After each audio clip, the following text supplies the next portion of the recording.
नमस्कार विद्यार्थी मित्रांनो, सक्सेस कॉमर्स या चॅनलमध्ये आपलं स्वागत आहे. मी वाघाळे पल्लवी. तर आज आपण ॲडव्हान्स अकाउंटिंग या सब्जेक्टमधील ब्रँच अकाउंटिंग या टॉपिकचे एक्झाम्पल कशा प्रकारे सोडवायचे हे आपण पाहणार आहोत. तर त्या अगोदर एक्झाम्पल सोडवण्या अगोदर काही इम्पॉर्टंट इन्फॉर्मेशन आहे ते आपण अगोदर पाहूया. तर टाईप्स ऑफ ब्रँचेस, या ब्रँचचे 3 प्रकार पडतात: dependent branch, independent branch, foreign branch. या 3 ब्रँचेसपैकी डिपेंडंट ब्रँच ही अभ्यासक्रमाच्या दृष्टिकोनातून इम्पॉर्टंट आहे. तर डिपेंडंट ब्रँचेसमध्ये 4 सिस्टीम पडतात: डेटर सिस्टीम, स्टॉक अँड डेटर system, final account system, wholesale branch system. याची 4 सिस्टीमपैकी 2 सिस्टीम या अभ्यासक्रमाला आहेत: डेटर सिस्टीम, स्टॉक अँड डेटर सिस्टीम. डेटर सिस्टीमचा हा फॉर्मॅट असतो. स्टॉक अँड डेटर सिस्टीममध्ये 6 अकाउंट असतात. तर फर्स्ट आहे stock account, second debtors account, third goods Saint account, fourth branch expenses account, fifth stock reserve account, sixth branch adjustment account. हे असे अकाउंट पडतात. तर आपल्याला स्टार्टिंगला डेटर सिस्टीम हा पॉईंट बघायचा आहे. तर डेटर सिस्टीमचा एक्झाम्पल सोडवण्या अगोदर आपण त्याचा फॉर्मॅट समजून घेऊ. Debtor system in the books of, जी हेड ऑफिस असेल त्या हेड ऑफिसचं नाव टाकायचं. जी ब्रँच दिलेली असते एक्झाम्पलमध्ये त्या ब्रँचचं नाव टाकायचं. अकाउंट म्हणलं की 2 साईड असतात: डेबिट साईड आणि क्रेडिट साईड. पर्टिक्युलरचे 2 कॉलम, रुपीजचे 2 कॉलम. ते डेबिट साईड बघू, आपण फॉर्मॅट समजून घेतोय. Stock opening assets at beginning. Opening ॲसेट्सचं ओपनिंग बॅलन्स आहे. याच्यामध्ये फिक्स्ड ॲसेट असू शकते किंवा करंट ॲसेट असू शकते. टू गुड्स सेंट अकाउंट, ब्रँचला जो माल आपण पाठवलेला असतो त्याची प्राईस घ्यायची. टू बँक अकाउंट, जे ब्रँचला जे हेड ऑफिसने खर्च केलेले असतात ते या हेडखाली येणार. टू क्लोजिंग लायबिलिटीजचं क्लोजिंग बॅलन्स या हेडखाली येणार. तर क्रेडिट साईड ओपनिंग लायबिलिटीजचं ओपनिंग बॅलन्स क्रेडिट साईडला. बाय बँक ही इन्कम मिळालेला आहे ब्रँचला. तर ती 2 प्रकारे असते: कॅश रिसिव्ड फ्रॉम डेटर्स. कधी एक्झाम्पलमध्ये हे दोन्ही दिलं जात नाही, कॉमन दिलं जातं, त्यावेळेस हेड समोर लिहायचं. जर दोन्हीचं दिलं असेल तर त्या हेड खाली लिहून त्याची टोटल समोर घ्यायची. बाय क्लोजिंग ॲसेट्सचं क्लोजिंग बॅलन्स, ज्या ओपनिंग बॅलन्समध्ये ॲसेट असतात तेच क्लोजिंग बॅलन्समध्ये असतात. By goods return account, goods return केलेला असतो त्याची किंमत तर समोर घ्यायची. दोन्ही साईडची टोटल करायची. जी मोठी असेल ती दोन्ही साईडला लिहायची. नेट प्रॉफिट आला तर डेबिट साईडला, नेट लॉस आला तर क्रेडिट साईडला लिहायचं. तर आपण ह्या फॉर्मॅटवरून एक सिम्पल गणित घेऊ जेणेकरून तुम्हाला समजायला सोपं जाईल. तर बघू आपण ते example. A head office in Delhi has a branch at Bombay. From the following information prepared the branch account in the head office books showing the net profit of the branch for the year. Delhi head office आहे, Bombay branch account आहे. तर Delhi head ऑफिसमध्ये branch accounting किंवा Bombay branch accounting आपल्याला त्याचा net profit काढायचा आहे. तर त्याची माहिती खालीलप्रमाणे दिलेली आहे. Opening stock at branch, opening stock दिलेला आहे 5,000.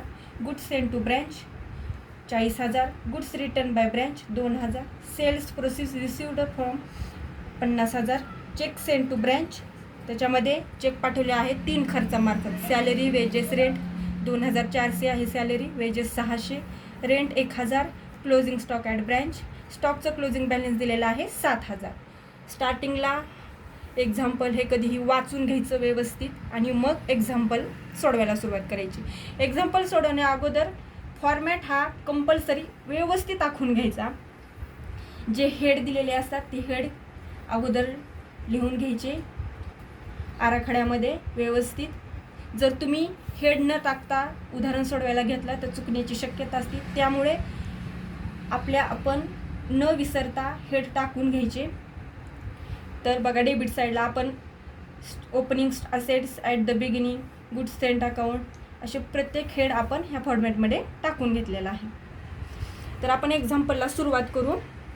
हेड ऑफिस कोणतं दिलेलं आहे? दिल्ली. तर in the books of Delhi head office. Branch कोणती आहे? बॉम्बे. तर बॉम्बे ब्रँच अकाउंट टाकलेलं आहे. फॉर द पिरियड दिला असेल तर घ्या. एक्झाम्पल 31 डिसेंबर असेल जे काही असेल ते पिरियड टाकून घ्या. नसेल दिला फॉर द पिरियड टाका आणि सोडून द्या. डेबिट आणि क्रेडिट हे लिहायला विसरायचं नाही, कारण एक्झाम्पलमध्ये डेबिट आणि क्रेडिट याला अर्धा मार्क हा कंपल्सरी असतो. त्यामुळे डेबिट क्रेडिट न विसरता लिहायचं. आता बघा, to opening asset at the beginning. याच्यामध्ये ओपनिंग ॲसेट कोणते दिलेले आहेत एक्झाम्पलमध्ये बघू. Opening stock at branch. Stock अकाउंटचा ओपनिंग बॅलन्स दिलेला आहे. तर हे स्टॉक अकाउंट किती दिलेलं आहे? 5,000. तर 5,000 घ्या. Goods send to branch. ब्रँचला माल पाठवलेला आहे 40,000. ते हेड कुठं आहे? डेबिट साईडला. तर घ्या 40,000. Goods return by branch. माल रिटर्न केलेला आहे ब्रँचने 2,000. क्रेडिट साईडला आहे ते 2,000. Sales proceed received from branch. ब्रँचला इन्कम मिळालेला आहे, कॉमन दिलेला आहे, त्यामुळे ते डायरेक्ट हेड समोर येणार. कॅश सेल्स किंवा कॅश रिसिव्ड फ्रॉम डेटर्स असं काही दिलेलं नाही. तर 50,000 हे डायरेक्ट हेड समोर घ्यायचं. 50,000. Cheque send to branch. Head ऑफिसने चेक पाठवलेला आहे. तर सॅलरी 2,400. वेजेस दिलेला आहे 600. रेंट दिलेला आहे 1,000. Closing stock at branch. स्टॉकचं क्लोजिंग बॅलन्स दिलेला आहे, तर ते त्या हेडखाली घ्यायचं 7,000. तर आता सगळे ॲटम्स हे आपले प्रत्येक हेडखाली लिहून झालेले आहेत. तर आता क्रेडिट साईडची टोटल करायची. 50, 7, 57, 2, 59. 59,000 ही क्रेडिट साईडची टोटल येते. डेबिट साईडची ही 49,000 येते. 59मधून 49,000 गेले असं करत चला, चुकण्याची शक्यता असते, त्यामुळे 10,000. 59,000 ही जास्त असल्यामुळं दोन्ही साईडला लिहून टाका. 49,000 लहान असल्यामुळं मायनस करा आणि आलेला नेट प्रॉफिट हा डेबिट साईडला लिहा. तर टू नेट प्रॉफिट 10,000. तर हे एक्झाम्पल इथे संपलेलं आहे. तर अशाच प्रकारचं पण थोडं फार वेगळं आहे, ते आपण नेक्स्ट एक्झाम्पल बघू. सेकंड एक्झाम्पल आहे. तर बघा, the Bombay sport house has a branch at Pune. Goods are invoiced to the branch at selling price which is a cost plus 25%. All cash received by the branch is daily remitted to the head office. All expenses are paid from head office. From the following particulars show how the branch account will appear in the head office books. Bombay sport house head office आहे, तर पुणे ही branch आहे. Cost plus 25 selling price दिलेली आहे. 25% हा profit असतो. Cost plus 25% म्हणजे cost plus म्हणजे हे चिन्ह जे आपण ॲडिशन म्हणतो. 25% हा प्रॉफिट असतो. समजण्यासाठी 25% जरा बाजूला ठेवा. कॉस्ट प्लस प्रॉफिट म्हणले की हा सेलिंग प्राईसचा फॉर्म्युला आहे. सेलिंग प्राईसचा लक्षात ठेवा, इथं कन्फ्युजन होते. कॉस्ट प्लस प्रॉफिट म्हणले की सेलिंग प्राईसचा फॉर्म्युला आहे. तर बघा एक्झाम्पलमध्ये, all cash received by the branch is daily remitted to the head office. ब्रँचला जे इन्कम मिळालेलं असतं ते दररोज हेड ऑफिसला पाठवलं जातं. All expenses are paid from head office. आणि हेड ऑफिस ऑल खर्च हे ब्रँचला पेड करत असतं. तर त्याची माहिती खालीलप्रमाणे दिलेली आहे. स्टॉक ऑन 1 जानेवारी 1987. Invoice price. इनव्हाइस प्राईस म्हणजे विक्री किंमत. विक्री किंमत ही सेल्सची असते. सेलिंग प्राईस ही सेल्सने दाखवलं जातं, तर कॉस्ट प्राईस ही स्टॉकने दाखवलं जातं किंवा स्टॉकची कॉस्ट प्राईस असते. इनव्हाइस प्राईस म्हणले की आपल्याला ह्याचा डिफरन्स काढावा लागतो. हे आपल्यासाठी नवीन आहे. इनव्हाइस प्राईस गेल्या एक्झाम्पलमध्ये ही इनव्हाइस प्राईस हा नव्हतं. या एक्झाम्पलमध्ये इनव्हाइस प्राईस हे नवीन आलेलं आहे. तर इनव्हाइस प्राईस ही नेट प्रॉफिट काढण्यासाठी कॉस्ट प्राईजने याचा डिफरन्स काढावा लागतो. तर बघा, goods send to branch invoice price दिलेली आहे. स्टॉकची इनव्हाइस प्राईस, गुड्स सेंडची इनव्हाइस प्राईस, गुड्स रिटर्नची इनव्हाइस प्राईस आहे. अमाऊंट रिसिव्ड फ्रॉम ब्रँच हे पाठीमागं जसं होतं तेच आहे. तर बघा, स्टॉक ऑन 31 डिसेंबर ह्याची एक इनव्हाइस प्राईस आहे. तर हे 4 आयटमचे इनव्हॉइस प्राईस दिलेले आहेत. तर अगोदर आपण कॉस्ट प्राईस काढू, कारण आपल्याला याचा डिफरन्स आहे ते कॉस्ट प्राईजनं काढायचा आहे. कॉस्ट प्लस प्रॉफिट बरोबर सेलिंग प्राईस हा फॉर्म्युला असणार आहे आपला. फॉर एक्झाम्पल घेऊ आपण, कॉस्ट आहे 100 रुपये आणि आपल्याला प्रॉफिट झाला आहे 25, कारण एक्झाम्पलमध्ये 25% दिला आहे म्हणून आपण 25% धरू समजण्यासाठी. तर सेलिंग प्राईस ही किती झाली, 125 झाली. कॉस्ट म्हणजे खरेदी किंमत आहे आणि आपल्याला प्रॉफिट 25 झाला आहे, तर आपण विकताना 125 रुपयाला विकणार ना वस्तू, त्यामुळं प्रॉफिट हा 25% येणार. तर बघा आपल्याला किती दिलेला आहे प्रॉब्लेममध्ये, 25% दिलेला आहे. सेलिंग प्राईस ही 25% दिलेली आहे. 25% म्हणजे 1/4. 1/4 म्हणजे 100रातला 1/4 भाग. तर कॉस्ट प्राईस ही सेलिंग प्राईसपेक्षा लहान असते. जर सेलिंग प्राईस 1/4 असेल तर कॉस्ट प्राईस ही 1/5 असणार, म्हणजेच 20% असणार. म्हणजे 20% म्हणजे 100रातला 5वा भाग, म्हणजेच 20%. एक्झाम्पलमध्ये आपल्याला ह्या 25%चा काहीही संबंध नाही, पण हे समजण्यासाठी आहे. आपल्याला डिफरन्स हा कॉस्ट प्राईजनं काढायचा आहे, त्यामुळं एवढं लक्षात ठेवा. याचा काही संबंध नाही. आता एकदा कॉस्ट प्राईज काढून घेतली की ह्याचा संबंध संपला. आता फक्त याचाशी राहिला.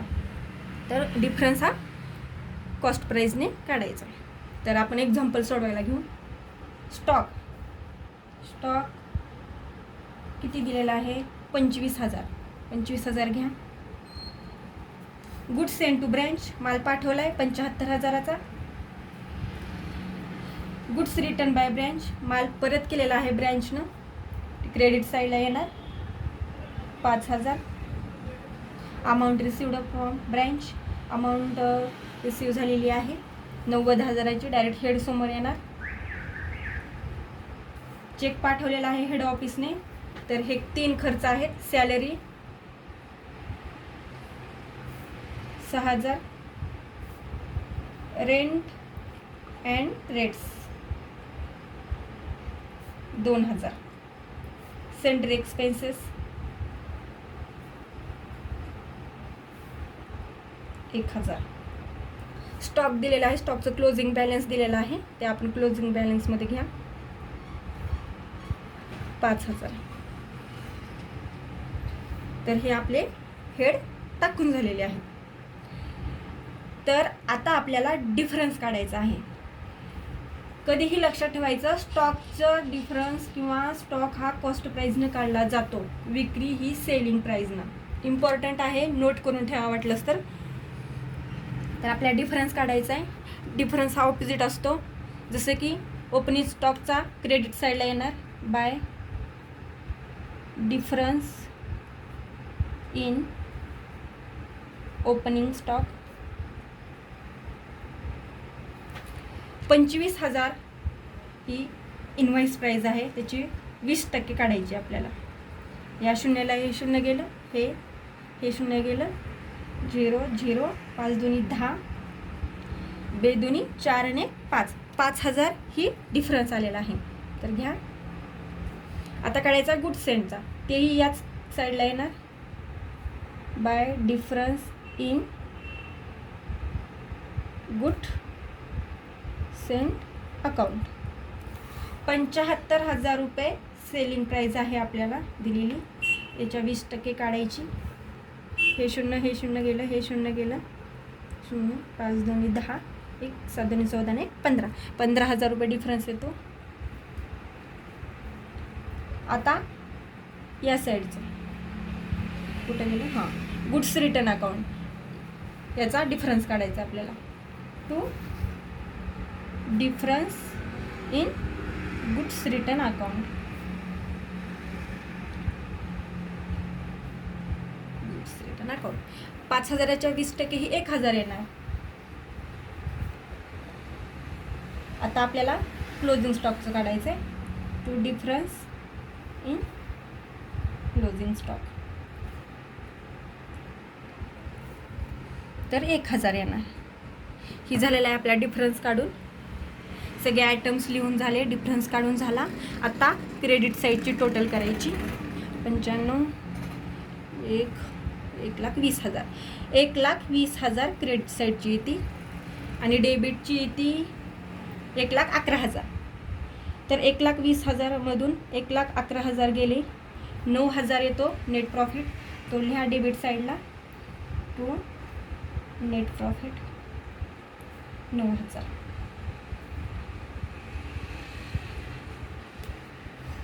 तर हे अशा प्रकारे एक्झाम्पल इथे संपलेला आहे. अशाच प्रकारचे नवनवीन व्हिडिओ पाहण्यासाठी लाईक आणि सबस्क्राईब करायला विसरू नका.